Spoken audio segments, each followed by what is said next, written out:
बहुत दिन पहले एक जंगल में दो टूनी रहा करते थे। दोनों टूनी बहुत ही अच्छे दोस्त थे। एक का नाम था टुनटुनी और दूसरे का नाम था लाल टूनी। एक दिन टुनटुनी लाल टूनी के पास गई। दोनों टूनी बचपन के दोस्त थे। लाल टूनी, मुझे गांव, जंगल, नदी, पेड़ पौधे बहुत पसंद है। जंगल की ये खूबसूरती देखकर मुझे यहाँ छोड़कर कहीं जाने का मन नहीं करता। तुम्हारी बहुत पुरानी सोच है टुनटुनी। मुझे गांव, जंगल बिल्कुल पसंद नहीं। मुझे तो शहर बहुत पसंद है। वहाँ पे बड़ी बड़ी बिल्डिंग है, खाने की, खेलने का कोई कमी नहीं। यहाँ पे हर दिन हम लोगों को खाने का जुगाड़ करना पड़ता है। ये कहकर लाल टूनी उड़ गई। दोनों टूनी का बात कालू कौवा सुन लेता है और उसके दिमाग में कुछ चलने लगता है। कालू कौवा जाता है लाल टूनी के पास। लाल टूनी, मैंने तुम्हारा और टुनटुनी का बात सुना। तुम सही कह रही थी। क्या रखा है इस जंगल में? कुछ भी तो नहीं है। तुमको शहर जाना चाहिए। शहर में खाने का, घूमने का, रहने का बहुत जगह है और सुना है वहाँ पर पार्क है। तुम जाके वहाँ पर घूम भी सकती हो। मुझे तो लगता है ये टुनटुनी तुमसे चलती है, इसीलिए तुमको शहर जाने से रोकती है। कालू कौवा का बात लाल टूनी को अच्छा लगा। उसने सोचा कालू कौवा सही बोल रहा है, टुनटुनी मुझे हमेशा रोकती है। मैं अब टुनटुनी का बात नहीं सुनूंगी और मैं शहर जाऊंगी। लाल टूनी जरा गुस्से वाली थी। उसको घूमना फिरना मस्ती करना बहुत पसंद था, लेकिन खाना जुगाड़ करना उसको बहुत ज़्यादा मेहनत लगता था। इसलिए लाल टूनी आलसी स्वभाव की हो गई थी। और वहाँ कालू कौवा बहुत खुश हो गया था। आज तो मजा आ गया। अब दोनों टूनी का दोस्ती टूट जाएगा और दोनों दूर हो जाएंगे। और यहाँ टुनटुनी बहुत परेशान थी लाल टूनी को सोच के लेकर। टुनटुनी कोई भी चीज़ बहुत सोच समझ के करती है और मेहनत से सूझबूझ से सब कुछ करती थी। लाल टूनी का शहर जाने का बात सुनकर टुनटुनी बहुत ज़्यादा परेशान हो गई थी और टुनटुनी को लाल टूनी का चिंता सताने लगी। काला कौवा हमेशा लाल टूनी से मिलने लगी और उसको शहर जाने के लिए उस्काने लगी। ऐसे करते हुए कुछ दिन बीत गए। एक दिन लाल टूनी बहुत ज़्यादा जिद करने लगी शहर जाने के लिए। टुनटुनी उसको समझाते हुए, शहर में जाना अच्छा नहीं होगा हम लोग के लिए।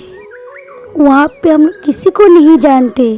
शहर में कहाँ रहेंगे, क्या खाएंगे, कुछ पता नहीं। ये सब कहकर लाल टूनी को समझाने लगी, लेकिन लाल टूनी इस बार बहुत ज़्यादा ही जिद करने लगी और कहने लगी, टुनटुनी, तुम्हें मेरे संग चलना है तो चलो, वरना मैं अकेले चली जाऊंगी।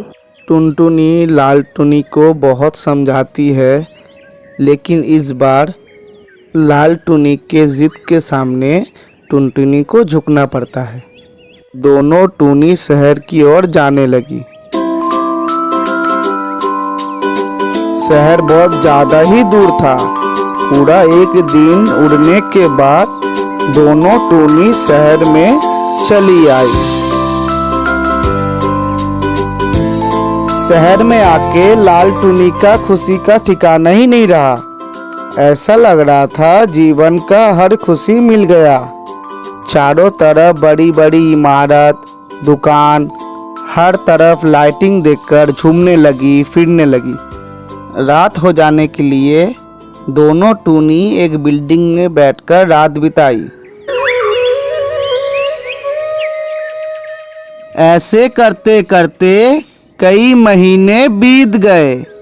एक दिन टुनटुनी कहती है, लाल टूनी, चलो अब हम लोग को अपने जंगल लौट जाना चाहिए। बहुत दिन बीत गए, अब हमें चलना चाहिए। क्यों मैं उस जंगल में जाऊं? मैं नहीं जाऊंगी उस सरे से जंगल में। ऐसा मत को लाल टुन्नी, हम लोग को वहाँ पर छोटे से बड़े हुए हैं, बहुत दोस्त भी है हम लोग का वहाँ पर। वो जंगल ही हम लोग का सब कुछ है।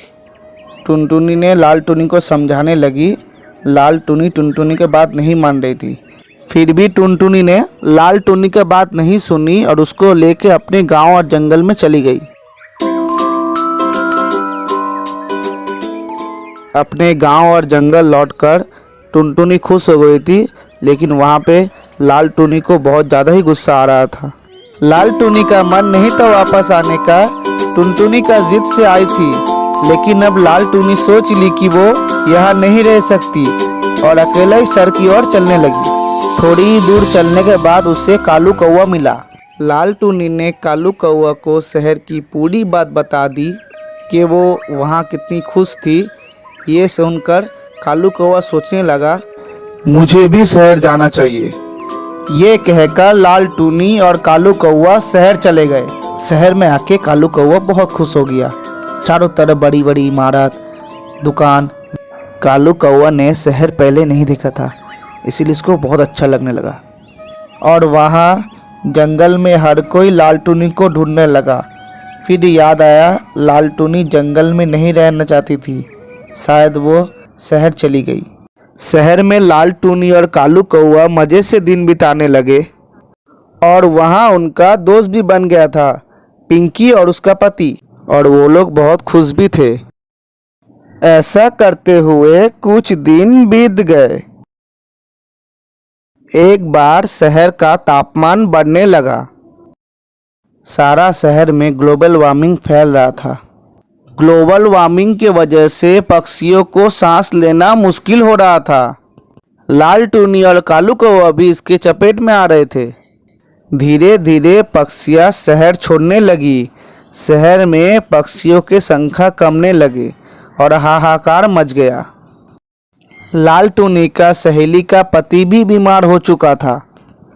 शहर में रहना अब पंछियों के लिए जानलेवा साबित हो रहा था। कालू कौवा कहा, सब तुम्हारे लिए हुआ है। मैं जंगल में ही अच्छा था, तुम्हारे बातों से मैं यहाँ आया। मैंने तुम्हें नहीं कहा था आने के लिए, शहर तुम अपनी मर्जी से आए हो। कालू कौवा और लाल टूनी एक दूसरे से झगड़ने लगे। लाल टूनी और कालू कौवा जंगल के बात सोचने लगे। फिर सोचे कैसे जाएंगे। सब कह रहे थे शहर मत जाओ, लेकिन मैंने ही उन लोग की बात नहीं सुनी। ये सब सोच रहे थे। उस वक्त लाल टूनी देखी टुनटुनी और नीली टूनी आ रही है गांव से शहर। तुम शहर क्यों आई हो टुनटुनी? तुम जंगल चली जाओ। शहर में ग्लोबल वार्मिंग फैल गया है। हाँ मुझे पता है, तुम चलो मेरे साथ। मैंने सुना है शहर में ग्लोबल वार्मिंग फैल गया है, इसलिए मैं तुम्हें लेने आई हूँ। मुझे माफ कर दो टुनटुनी, मैंने तुम्हें बहुत भला बुरा कहा है। रो मत लाल टूनी, कोई बात नहीं, चलो। कालू कौवा, मुझे बेहद बुरा लग रहा है। मैंने ही लाल टूनी को उसकाया था शहर आने के लिए। मुझे माफ कर दो। तुमने अपनी गलती मान ली है, यही बहुत है। कुछ नहीं हुआ है कालू कौवा, चलो। टूनियों और कालू कौवा तेजी से जंगल की ओर बढ़ने लगे। जंगल बहुत दूर था, इसलिए पहुंचते पहुंचते रात, और रात से फिर सुबह हो गया। सारी पंछियाँ फिर जंगल में आके खुशी से और प्यार से रहने लगे। तो दोस्तों कैसा लगा ये कहानी? चैनल को लाइक करें, शेयर करें, सब्सक्राइब करें। ऐसे नए नए अच्छे अच्छे कहानियाँ हम लाते रहेंगे।